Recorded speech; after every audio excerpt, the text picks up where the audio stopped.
ایک گلوکار ہر وقت علماء کی برائی کرتا رہتا تھا کہ مولوی یوں ہوتے ہیں اور مولوی وہ کرتے ہیں۔ ایک دن اس گلوکار کو کوئی بابا جی مل گئے۔ یہ حسب عادت شروع ہو گیا اور مولویوں کی برائی کرنے لگا۔ بابا جی خاموشی سے سنتے رہے اور مسکراتے رہے۔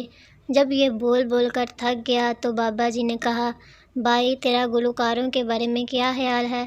کہنے لگا، گلوکار تو بہت عظیم ہوتے ہیں، اپنے گیت سے لوگوں کو خوشی اور سکون پہنچاتے ہیں۔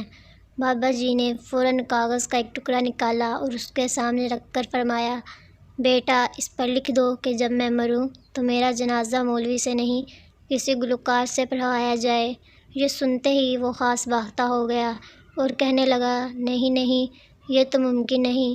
فرمایا، مرنے کے بعد بھی جس مولوی کے محتاج ہو اس کی برائی کر کے تم غیبت کے ساتھ ساتھ احسان فراموشی بھی کر رہے ہو۔